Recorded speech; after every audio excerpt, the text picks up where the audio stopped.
After 11 years in gastroenterology, here is the one truth that I want every IBS patient to know. You are not broken. Your body went out of balance for a reason, and it can be fixed. In the next few minutes, I'm going to share 5 truths that I want every IBS patient to know before spending years on supplements, diets, random probiotics, Imodium that simply do not work. These are the things that I have learned in over a decade in gastroenterology, where initially I watched us fail patients in conventional medicine, and now in my own practice, I help them actually heal. You've done what you were told. You tried the elimination diets, you tried the Imodium, you did all of the testing, the colonoscopy, the endoscopy, the CAT scans, and yet your life still revolves around the bathroom. Still exhausted by a body that feels completely unpredictable. And the worst part is not even the symptoms. It's that you're constantly told that everything is normal when you clearly know that it is not. I'm Aneliya, a board-certified physician assistant with 11 years in gastroenterology. I've helped hundreds of women recover from IBS, initially treating them in Western medicine, where I watched us fail them, and now in holistic healing, where we actually get to heal. I know why nothing has worked yet, and I know what does. The patterns I've seen in the last 11 years is exactly what I will share with you today. I'm going to show you the 5 most important truths in IBS that most patients never hear, and why it is crucial to learn them today, and why understanding them changes everything in the way you approach healing. Number 1. IBS is not a real diagnosis. IBS is a diagnosis of exclusion. It means that they have done the testing like a colonoscopy, endoscopy, CAT scan, ultrasound, CT scans, basic stool tests, and they could not figure out what was wrong. They did not see anything. It was normal, which is why you were told you have IBS. What is IBS? IBS is irritable bowel. Your bowels are irritated. Shocking. We all know your bowels are irritated, but what does that mean? Why are they irritated? A normal colonoscopy does not mean that nothing is wrong. It means that nothing is wrong for what a colonoscopy looks for. A colonoscopy looks for colon cancer, Crohn's, and ulcerative colitis. It will tell you nothing about why your bowels are irritated. It will tell you nothing about the function of the intestines. In the 11 years I spent in gastroenterology, I saw hundreds of patients have the normal testing. They were then told that they have IBS, and they walked out with Imodium, or if they had IBS with constipation, they would get some stool softeners, maybe some antispasmodics.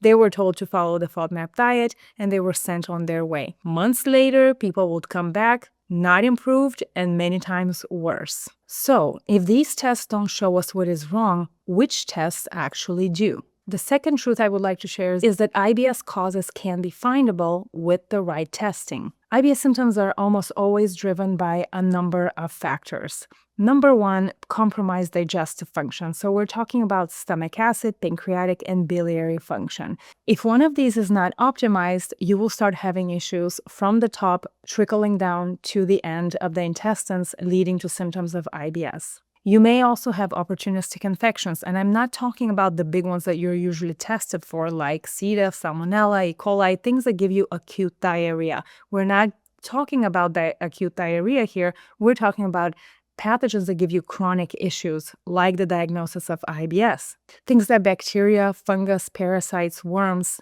and yeast in the stomach, small intestine, or the colon. These things are usually never tested for, and if missed, they can cause a lot of havoc in the intestines. Number 3 would be leaky gut. If your gut lining is compromised, you will start having reactions to foods, symptoms every time you're eating, such as bloating, gas, diarrhea, and abdominal pain. And finally, dysbiosis, which is an imbalance of your microbiome, the good bacteria. How does that look? Do you have enough of the good, or do you maybe have too much of some good bacteria that actually leads to inflammation? A full analysis of your microbiome is crucial when we're trying to balance your gut. So the problem so far has not been that there is nothing wrong, but no one actually tested for these specific imbalances. The right testing was never used. The most common thing I hear from clients is, I did all of the testing.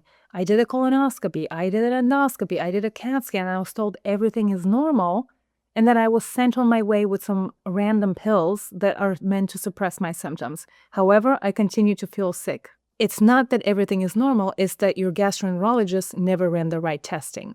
And once we can identify the exact root cause of your issues, as well as all the cascade events that happen from that root cause, the next truth I will share with you is what ends up keeping people stuck. Truth number 3 is that some treatment plans, like probiotics or elimination diets, are actually not treatment plans. They, in fact, can hurt you in the long term if that is the only thing that you are given.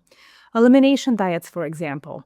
The reason that you have food sensitivities is because you have leaky gut. It's not that there's a problem with the food. There is an imbalance on the inside, which is leading you to have the imbalance. So when someone just tells you to do an elimination diet or the FODMAP diet, that actually starts to limit your microbiome. Half of the foods on the FODMAP diet are plants. Plants are what have fiber. Fiber is what feeds the microbiome. If you limit the microbiome's food, you're going to limit your microbiome, the good bacteria that are trying to balance things out in your gut. If you limit that, you will create more leaky gut. More leaky gut means more food sensitivities. So if you end up following a FODMAP diet or any other elimination diet for a long time, you will find that you end up having more and more food sensitivities over time because you've actually created more leaky gut. Doing elimination diets alone without a healing protocol alongside them to fix the imbalance is kind of like telling someone that their refrigerator is broken and they should just take out the food that's spoiling. Does that fix your fridge? It does not. It does nothing to fix the actual root cause of the problem. So an elimination diet should only be done at the same time as an actual healing protocol to fix the cause of the sensitivity. Probiotics are similar. If someone just throws a random probiotic at you without knowing what is actually going on in your microbiome, they can end up hurting you in the long term because they are certain good bacteria that if you have too many of, it can actually lead to inflammation. You never want to take a probiotic blindly. I have many clients who come to me saying, I took a probiotic, it made me feel worse, or maybe it just didn't even accomplish anything. This is why we need full evaluation of your microbiome as well as all of the other parts of the intestinal function in order to give you the appropriate treatment. Ask yourself these 3 questions. Has the list of your foods that you are able to tolerate gotten shorter and shorter over time? Do your symptoms return every time you try to reintroduce these foods? Have you been restricting foods for more than 3 or 4 months without actually testing what is causing the imbalance? If the answer to these questions is yes, then you are just managing, you are not healing. So what does healing actually require? This is where most practitioners, conventional or holistic, get wrong many, many times. If what I'm sharing is resonating with you, do me a favor and hit subscribe.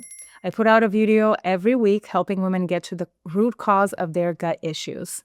You don't want to miss this. What is coming next will change your gut health. Now let's keep going because the next 2 truths are the ones most people never hear. Truth number 4 is a one-size-fits-all never works. In fact, it can hurt you in the long run. I've seen many practitioners, both conventional and holistic, who will throw the same exact plan to every single patient, the same probiotics, the same enzymes, the same eradication support, the same gut lining repair, without actually testing. Testing is crucial. You can have the same 2 patients with the same symptoms, but completely different imbalances when we look at their testing. If I gave them both the same plan, it would not work. A protocol that heals one person may actually make the next person sick. Individualization and data-driven protocols are crucial when we talk about actually healing IBS. An example of this is a client of mine called Karina, who was a yoga teacher, and she had tried multiple protocols. Obviously, first starting with conventional medicine, where we clearly do not get protocols, we just get band-aids. But then she moved on to holistic healing, where she was given many, many protocols. She almost gave up because she didn't think that healing was possible. She was given generic protocols without any testing, without expertise. Once she actually started working with me, within weeks, she was able to travel cross-country on a yoga retreat where she spent 3 weeks eating food that was not her typical food, and she did absolutely amazing. This is because I did not give her a generic protocol. It is because I knew what the imbalances were. We comprehensively treated those, and healing happened. This happens every single time. And it's not because of a magic pill or a random protocol. Data gives you the right answers so you can create an individualized protocol. And that leads us to the 5th truth, the one that determines whether healing actually sticks. Healing requires real data, a real plan, and someone who actually knows how to read both. The body goes out of balance for a reason. It doesn't just randomly start malfunctioning. There are imbalances on the inside. So first we have to test, what are they? How is the digestive function? How is the microbiome? Are there any opportunistic infections from top to bottom, not just in the colon, things that would be causing acute diarrhea, but any of the pathogens that lead to chronic disease? Do you have leaky gut? And are you currently experiencing food sensitivities? Then we build a protocol that addresses every single area of those imbalances. You don't need more willpower or more random supplements. You need data, individualization, and a protocol that addresses every area out of balance. All of my clients come to me after years of trial and error, years of band-aiding solutions, holistic protocols, one-size-fits-all. Nothing ever changes until we actually get the right data. Testing is crucial, the right type of testing, the most sensitive and accurate testing, and then knowing what to do with those tests. A comprehensive approach that builds a protocol that addresses every area that is out of balance. Healing happens every time. Once again, ask yourself one question. Do I know the cause of my symptoms, or do I only know my triggers? Triggers are foods or stressors that aggravate an existing imbalance. Causes are the imbalances themselves. If you can name all of your triggers, but you do not know the cause, you have not yet had the right investigation. That is where healing begins. I will end with this. I want every IBS patient to know that you are not broken. You are not unfixable.